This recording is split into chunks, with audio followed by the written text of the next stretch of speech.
Hello. How's everyone? I hope you can hear me. I'm just going to check here. Can everyone hear me? Is this working?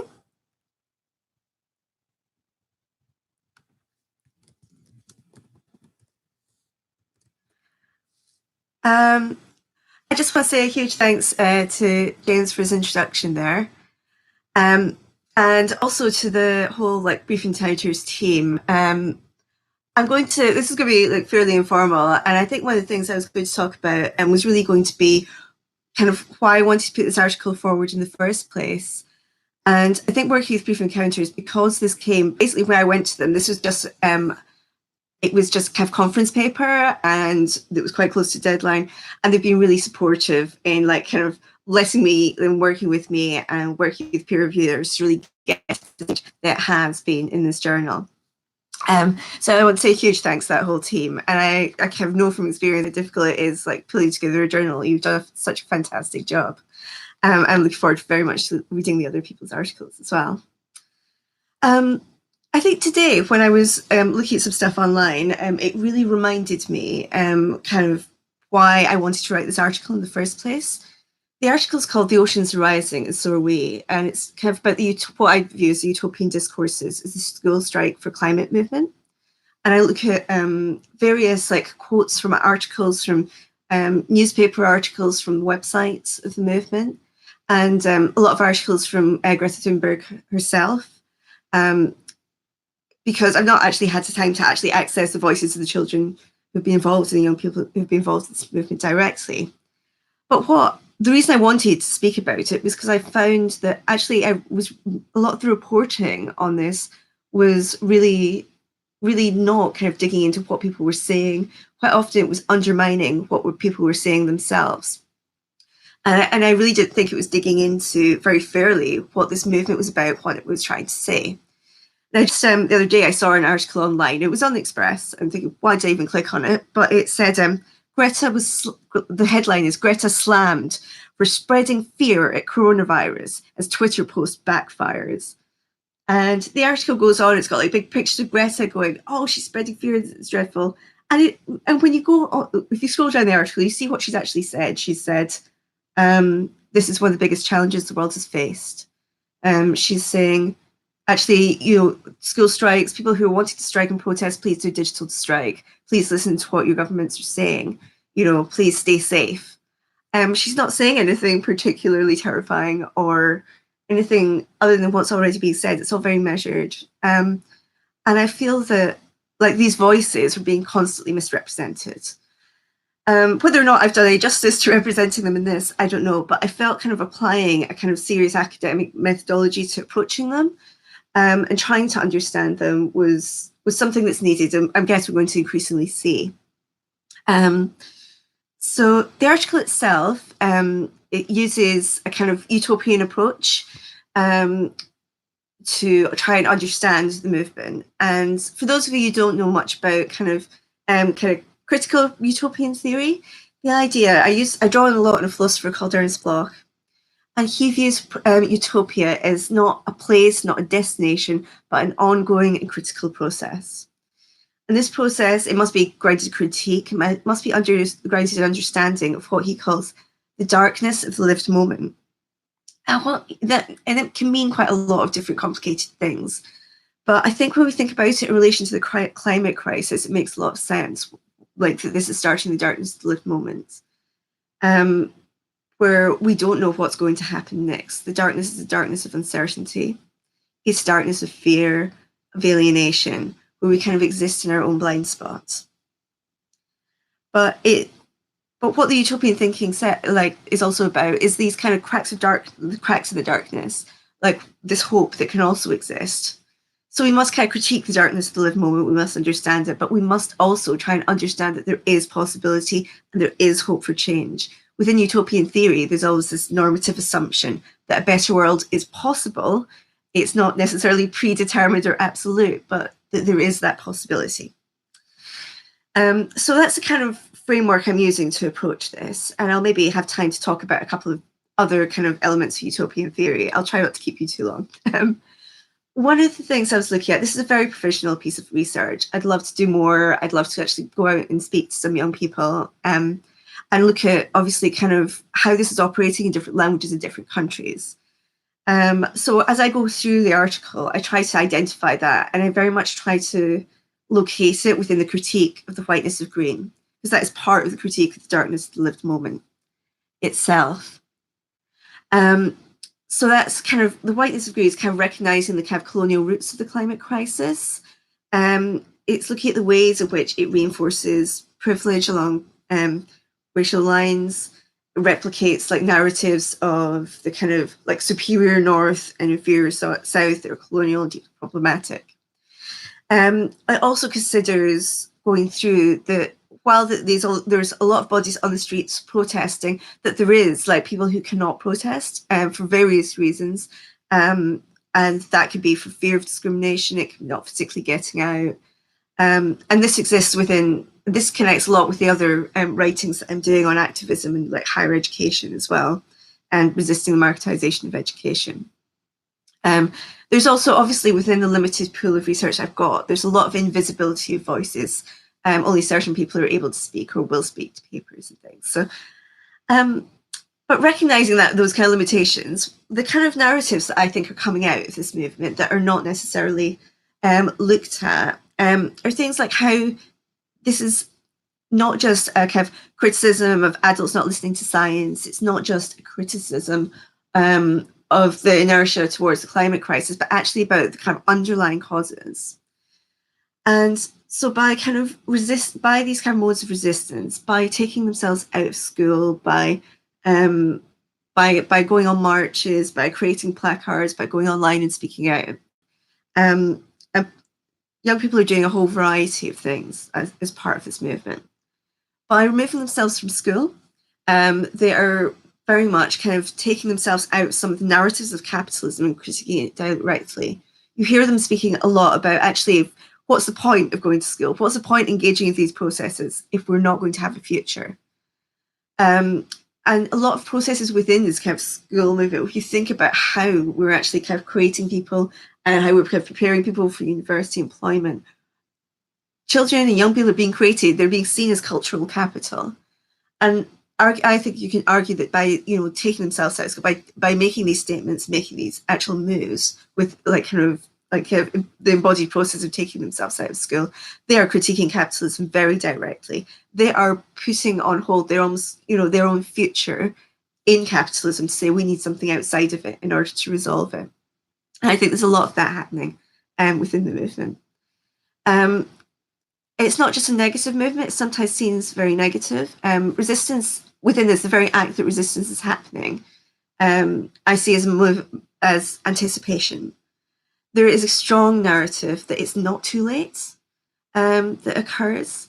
And that is really, really important. That it's like action must happen. Yes, things are bad. Yes, things are falling apart. Yes, this is a crisis and it's not just change, but that it's not too late.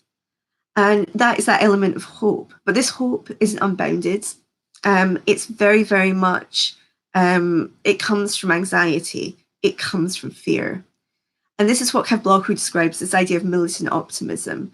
There is an optimism, there is hope, but it is grounded in this kind of, there's a need to move. We can't just hope alone. There needs to be movement. It needs to recognize the darkness of the living moment. And we can't give up. We can't just think, oh, it's sorted at any point. Because if that happens, if we assume the future has been changed by this protest, then we're likely to fail.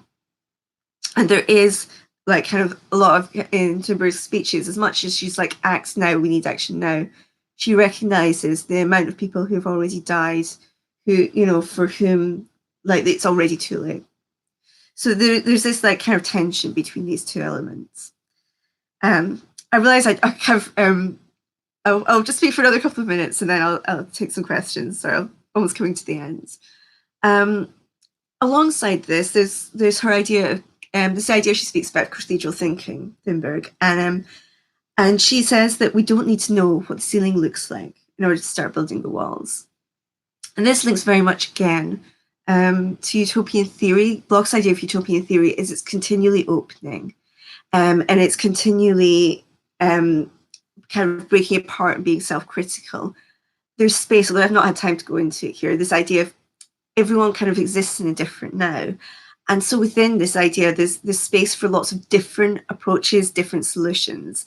It's not just one way. Although, and finally, I just want to say one of those really strong things that comes through this movement is a critique of Western democracy and young people calling out to have a voice, people who are 16 who are contributing to their community and society in so many different ways, and younger, but do not have a vote, are not considered in the engagements. So in different democratic engagements in this country. And again, this is something that I've really looked at within the movements I'm looking at, and it might be very different solutions and different that people are offering, but I think that that's something that really needs to be taken seriously moving forward. Like, kind of young people have been given a voice through this movement, and it really needs to be considered in future at every level. And I'm going to stop talking now, but thank you so much for listening, and I'm really looking forward to hearing the other talks, and I guess I'll take some questions. Okay, so Diana Powell, sorry if I'm mispronouncing things, I'm quite nervous. How do you think these principles of grounded hopefulness can help us as we navigate our current global pandemic? Yeah, I mean, I think that I think that that's really important. I mean, there has actually been quite a lot of talk about how, and I think it's quite a difficult conversation to have when we know that so many people are suffering and dying. Oh, this is, this has been happening in lots of different wars and lots of different things at all times. But in relation to the climate crisis, actually a lot of the actions that people are taking are letting us see the reductions in emissions and different ways of working. And I think when we come out of this, whatever that looks like at the other end, we actually know we can work in these different ways.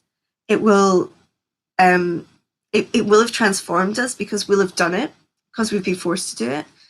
And all these things that I think would have previously seemed impossible, like this mass change of everyone suddenly having to work from home.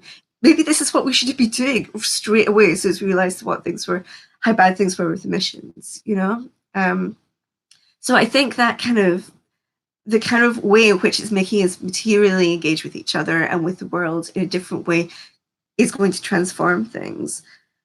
Also, these, all of the mutual aid, ways in which mutual aid is operating, the amount of connectivity that's happening online is really, really kind of impressive and hopeful. And people will be able to volunteer their time. Also, I think there's a real sense of hope in how it's really making people value devalued jobs. Jobs that be very traditionally kind of people who work in shops are actually providing an essential service. And this is something that's been overlooked. People that are working, in catering and doing deliveries and takeaways and everything, these people are providing an essential service and actually trying to recognize the part that everyone plays in constructing a society is something that this hopefully will teach everyone to some extent.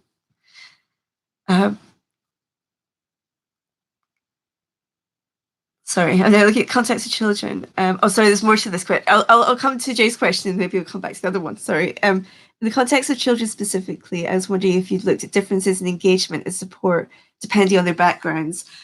Jade, I have not yet, but it is something that I identified kind of within the paper as that the kind of idea of kind of different kind of socioeconomic, kind of class background, different backgrounds in terms of race, different backgrounds in terms of kind of where you live, either in your country or in the world, and the different laws that you're subjected to are likely to impact on the engagement. And I think this is, just within a short article, and I would really love for this to be the starting point of a bigger piece of research. I've not had time to look at it, but it's something that I have no doubt will have an impact on how people are engaging.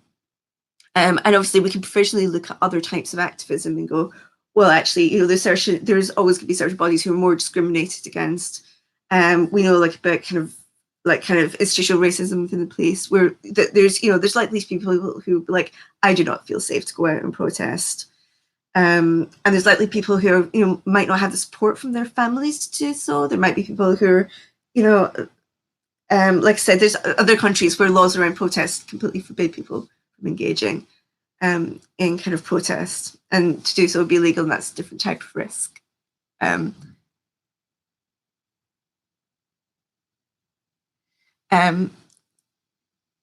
yeah, thank you. And yeah, absolutely, what you just said there in terms of, yeah, kids will definitely have more support to engage depending on their backgrounds.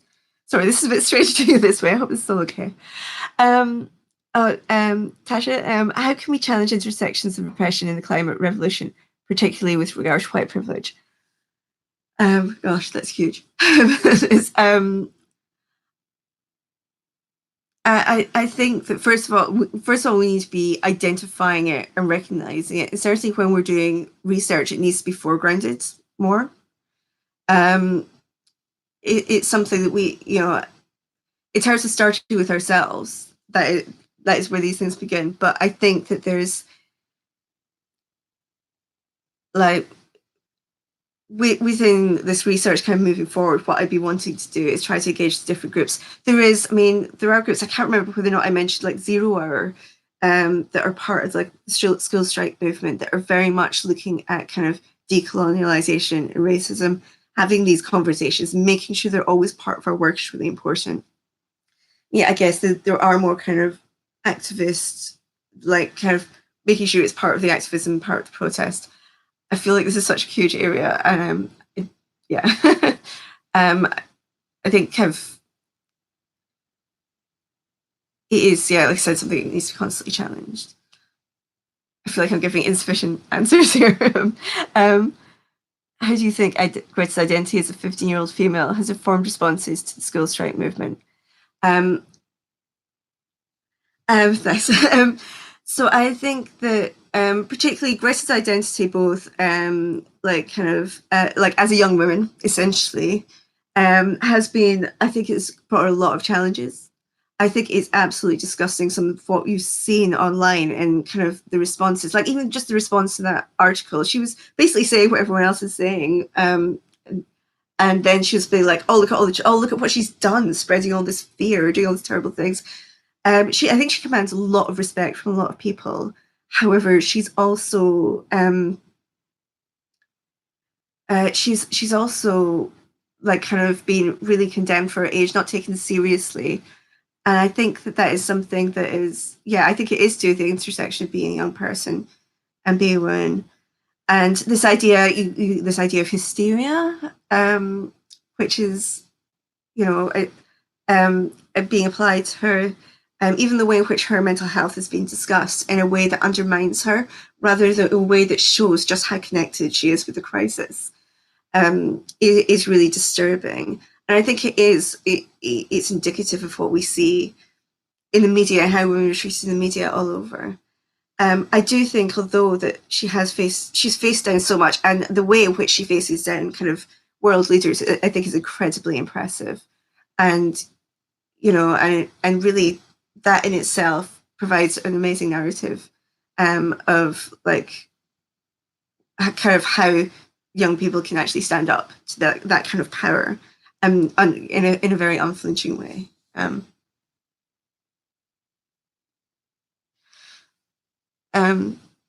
Yeah. So, okay, if that's all the questions, I feel like there's something else I could come back to. But yeah. Oh, it was the spotlighting economic and racial inequalities and human impact or ecosystems. Again, this is such a huge question. Okay, I think it's probably me before I go with on. But thank you so much for listening and for all your amazing questions. Like I said, I'm really hoping to take this forward, and thinking about all these questions in this way is going to be really helpful in doing so. Okay, I'll see you all at I'll see everyone online in a second. Yes. Okay. Bye.